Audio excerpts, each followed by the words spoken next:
ಹನಿಫಾಬಾದ್ ರಾಷ್ಟ್ರೀಯ ಹೆದ್ದಾರಿ ಪಕ್ಕದಲ್ಲಿ ಬಿದ್ದಿದ್ದ ತ್ಯಾಜ್ಯದ ಕಸದ ರಾಶಿಯನ್ನು ಹೆಬಳೆ ಪಂಚಾಯತ್ ಅಧಿಕಾರಿಗಳು ಪೌರ ಕಾರ್ಮಿಕರಿಂದ ತೆರವುಗೊಳಿಸಿದ್ದಾರೆ.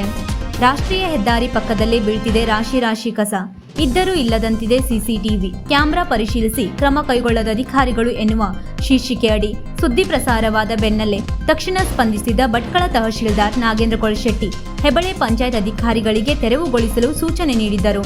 ಅದರಂತೆ ಸೋಮವಾರ ಹೆಬಳೆ ಪಂಚಾಯತ್ ಪಿಡಿಒ ಮುಂದಾಳತ್ವದಲ್ಲಿ ಪೌರ ಕಾರ್ಮಿಕರಿಂದ ಹೆದ್ದಾರಿ ಪಕ್ಕದಲ್ಲಿ ಬಿದ್ದ ಕಸದ ರಾಶಿಯನ್ನು ಸ್ವಚ್ಛಗೊಳಿಸಿದ್ದಾರೆ. ಇನ್ನು ಕೆಲವು ಭಾಗದಲ್ಲಿ ಅಲ್ಪ ಸ್ವಲ್ಪ ಕಸ ಬಿದ್ದಿದ್ದು ನಾಳೆ ಸ್ವಚ್ಛಗೊಳಿಸುವುದಾಗಿ ಪಿಡಿಒ ತಿಳಿಸಿದ್ದಾರೆ.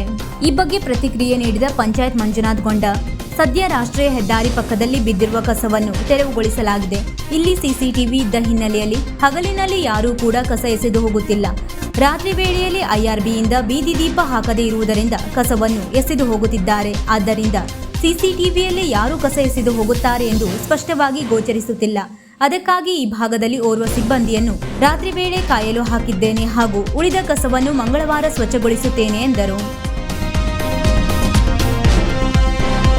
ವೀಕ್ಷಕ ಮಹಾಪ್ರಭುಗಳೇ, ನಮ್ಮ ಚಾನಲ್ ಅನ್ನು ಸಬ್ಸ್ಕ್ರೈಬ್ ಮಾಡಿ, ಶೇರ್ ಮಾಡಿ, ಪ್ರೋತ್ಸಾಹಿಸಿ.